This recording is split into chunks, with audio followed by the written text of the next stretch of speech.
ఒకప్పుడు ఒక గ్రామంలో ఒక పల్లెవాడు ఉండేవాడు. ఒకనాడు వాడికి వలలో ఒకే ఒక చేప దొరికింది. పల్లెవాడు ఇంటికి వెళ్ళి ఆ చేపను తన భార్యకిచ్చి వండమన్నాడు.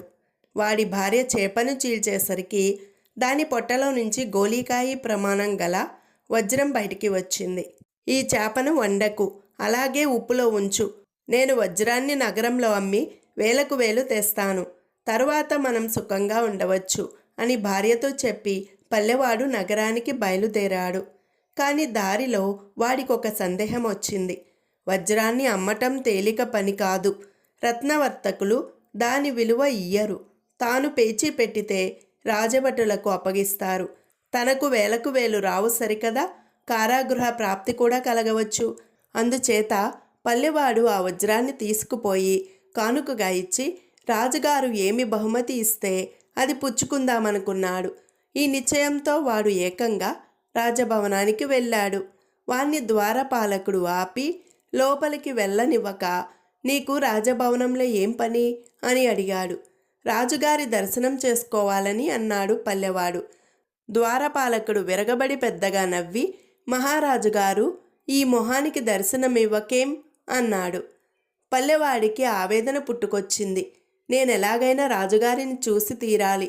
నేను వారినేమీ కోరను. ఒక వస్తువు వారికి అందచేసి నా దోవన నేను పోతాను అన్నాడు వాడు ఆదుర్దాగా. వాడి పనేమిటో తెలుసుకోవాలని ద్వారపాలకుడికి ఆసక్తి పుట్టుకొచ్చింది. వాడు పల్లెవాడితో, చూడు తమ్ముడు, నిన్ను లోపలికి పోనిచ్చానో నన్ను ఉరి తీసేస్తారు. రాజుగారికి నీ వియ్యదలిచినదేమిటో నాకిస్తే నేను తిన్నగా రాజుగారికి ఇచ్చేస్తాను. నీవు తెచ్చిన వస్తువు ఏమిటో చూపించు అన్నాడు. గత్యంతరం లేక పల్లెవాడు వజ్రాన్ని ద్వారపాలకుడికి చూపించాడు. ద్వారపాలకుడు ద్వారరక్షణకు మరొక భటుణ్ణి తన స్థానంలో నియమించి వెళ్ళిపోయాడు. వాడు కొంతసేపటికి దోవతుల చాపుతో తిరిగి వచ్చి, నీ వజ్రాన్ని రాజుగారికి ఇచ్చాను. వారు నీకీ బట్టల బహుమతి ఇచ్చి పంపమన్నారు అని చెప్పాడు. పల్లెవాడికి గుండె జారిపోయింది. రాజుగారిచ్చిన బహుమానం ఇంతేనా, ఇంకేమీ ఇయ్యలేదా అని వాడడిగాడు. నీవిచ్చిన గాజు పూసకు బట్టలు పెట్టి పంపక అర్ధరాజ్యం ఇస్తారనుకున్నావా? పద పద అని ద్వారపాలకుడు పల్లెవాణ్ణి అదిలించాడు. పల్లెవాడొక్క నిట్టూర్పు విడిచి ఇంటి దారి పట్టాడు. ఇంతకు ద్వారపాలకుడు ఆ వజ్రాన్ని రాజుగారికి ఇవ్వలేదు. వాడు మర్నాడు గొప్ప రత్నవర్తకుడి వద్దకు వెళ్ళి పల్లెవాడిచ్చిన వజ్రాన్ని చూపి, కొంటారా? ఎంతకు కొంటారు అని అడిగాడు. రత్నవర్తకుడు ఆ వజ్రాన్ని పరీక్షించి, అది అపూర్వమైనది, విలువగలది అని గ్రహించి, ఇది నీకెలా వచ్చింది అని ద్వారపాలకుణ్ణి అడిగాడు. మా బంధువు ఒక ఆయన సముద్ర వ్యాపారం చేస్తాడు. ఆయన పాత బాకీ కింద నాకు ఈ వజ్రాన్ని పంపాడు అని ద్వారపాలకుడు అన్నాడు. రత్నవర్తకుడు 5,000 ఇస్తానన్నాడు. ద్వారపాలకుడు బేరం చేశాడు. 10,000 ఇస్తాను, ఇష్టమైతే అమ్ము, కాకపోతే మరెవరికైనా అమ్ముకోవచ్చు, ఆఖరి మాట చెప్పాను అన్నాడు రత్నవర్తకుడు. ద్వారపాలకుడు వజ్రాన్ని వర్తకుడికిచ్చి 10,000 పుచ్చుకొని వెళ్ళిపోయాడు. కనీసం 25,000 విలువ చేసే వజ్రాన్ని ఎవరు కొంటారా అన్న సమస్య రత్నవర్తకుడికి పట్టుకున్నది. ఆయన దాన్ని తెచ్చి రాజుగారికి అమ్మ చూపాడు.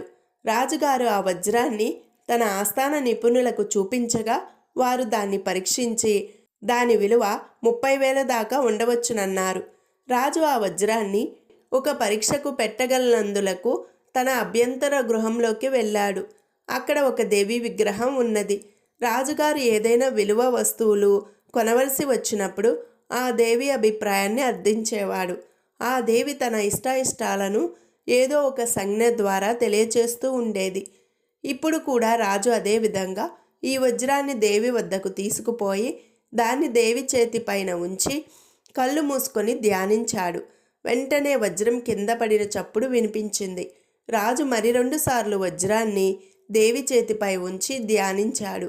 కానీ 2 సార్లు అది కింద పడింది. రాజు వజ్రాన్ని తీసుకొని రత్నవర్తకుడి వద్దకు తిరిగి వచ్చి, ఇది మంచి వజ్రమేనని నిపుణులు చెబుతున్నారు. అయితే దీని విక్రయంలో ఏదో అన్యాయం ఉన్నది. ఇది నీకెలా వచ్చిందో, ఎంతకు కొన్నావో నిజం చెప్పు అన్నాడు. మహారాజా, నిజం దాచాలన్న తలంపు నాకే కోశానా లేదు. నేను దీన్ని 10,000 ఇచ్చి కొన్నాను. దీని విలువ అంతకంటే ఎక్కువే. కానీ మారుబేరానికి అమ్మేవాణ్ణి కనుక నేను కొనే చోట పూర్తి విలువ ఇవ్వడం సాధ్యం కాదు. తక్కువకు కొని ఎక్కువకు అమ్మటమే నా వృత్తి. అందులో అన్యాయం ఏమీ లేదు అన్నాడు రత్నవర్తకుడు.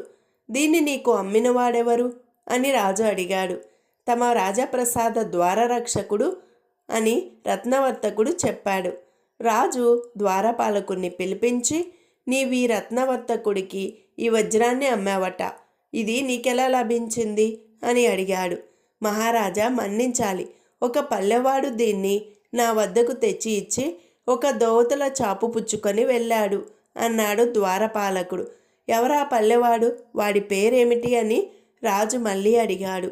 ద్వారపాలకుడు తనకు తెలియదన్నాడు. రాజుగారు మర్నాడు పల్లెవాళ్ళందరూ హాజరు కావాల్సిందని చాటింపు వేయించాడు. పల్లెవాళ్ళంతా వచ్చారు. వారుండే చోటికి రాజు మంత్రిని, రత్నవర్తకుణ్ణి, ద్వారపాలకుణ్ణి వెంటబెట్టుకొని వచ్చాడు. ద్వారపాలకుడు, పల్లెవాడు ఒకరినొకరు గుర్తుపట్టారు. రాజుగారి తరపున మంత్రి పల్లెవాడిని వజ్రం గురించి అడిగి తెలుసుకున్నాడు. పల్లెవాడు జరిగిందంతా చెప్పి ఇంటికి వెళ్ళి ఉప్పులో ఉంచిన చేపకండాలను తెచ్చి వజ్రం ఉండిన చోట ఆనవాలు కూడా చూపాడు. రాజు వెంటనే విచారణ జరిపి ద్వారపాలకుడికి కారాగార గృహ శిక్ష విధించి రత్నవర్తకుడికి నష్టం కలగకుండా 10,000 ఇప్పించి వజ్రం విలువ 25,000 న్యాయంగా పల్లెవాడికి ఇప్పించాడు. ఇంత తతంగం జరిగాక పల్లెవాడి కోరిక సిద్ధించింది. వాడా ధనం పెట్టుకొని తన భార్యతో హాయిగా జీవించాడు.